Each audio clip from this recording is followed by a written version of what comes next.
दोस्तों, महाभारत युद्ध में लाखों करोड़ों सैनिक मारे गए थे।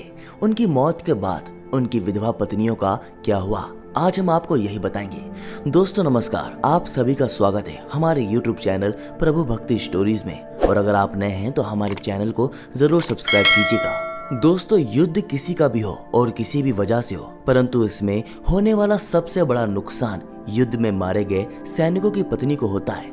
इसी प्रकार धर्म और अधर्म के बीच लड़े गए महाभारत के युद्ध में अनेकों सैनिकों ने मिलकर लड़ा था और कुछ चंद योद्धाओं को छोड़कर सभी योद्धा उस युद्ध में मारे गए थे। दोस्तों, उन मारे गए योद्धाओं की पत्नियों का क्या हुआ, ये बात महाभारत युद्ध के 15 वर्ष के बाद की है। दोस्तों, उस समय पांडवों की माता देवी कुंती, धृतराष्ट्र, गंधारी सभी संन्यास लेकर आश्रम में निवास करने लगे।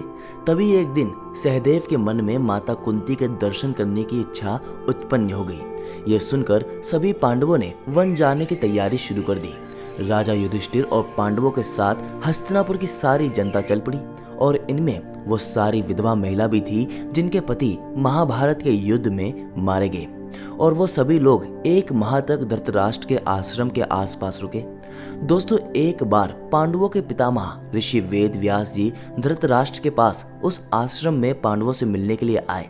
तब उन्होंने देखा कि पांडवों सहित वो सभी हस्तिनापुर के वासी अपने बंधुओं और घर वालों के शोक में डूबे थे, जिन्होंने महाभारत के युद्ध में वीर गति पाई। तब वेद व्यास जी ने कहा कि मैं तुम्हें स्वर्ग या दूसरे लोक में वास कर रहे बंधुओं और घर वालों से मिलाऊंगा, तब तुम स्वयं उनसे मिलकर उनका हाल चाल पता कर लेना। दोस्तों, तब वेद व्यास सूर्यास्त के समय गंगा नदी के तट पर पहुंच गए और सूर्यास्त होने के बाद उन्होंने गंगा नदी के जल में खड़े होकर अपनी तपस्या बल से महाभारत युद्ध में मारे गए सभी योद्धाओं को बुला लिया। और वो सभी योद्धा गंगा नदी के जल से इस प्रकार बाहर निकल आए जैसे वो सभी उस गंगा नदी में वहीं वास करते हो। ये देख सभी हस्तिनापुर वासी बहुत प्रसन्न हो गए और अपने घर वालों से मिलकर उनका हालचाल लेने लगे। इसीलिए सभी के मन में अपनों का मृत्यु का जो शोक था वो हमेशा के लिए समाप्त हो गया। और कुछ ही समय बाद महर्षि वेदव्यास जी के आह्वान से आए वो सारे योद्धा अपने लोकों को वापस जाने के लिए वापस गंगा के जल में डुबकी लगाकर अदृश्य होने लगे। तब महर्षि वेदव्यास जी ने वहां पर उपस्थित योद्धाओं की सभी विधवाओं से ये कहा कि जो स्त्री अपने पतियों के साथ उनके लोक में जाना चाहती हैं, वो गंगा देवी की इस पवित्र धारा में अपना जीवन त्याग दें।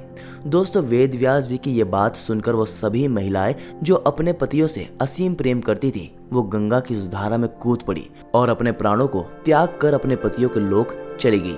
दोस्तों, अगर आपको आज की ये जानकारी पसंद आई तो हमारे चैनल को सब्सक्राइब कीजिए और कमेंट बॉक्स में अपने विचार अवश्य रखिए। दोस्तों, हम फिर मिलेंगे एक नई वीडियो के साथ, तब तक अपना ख्याल रखिएगा।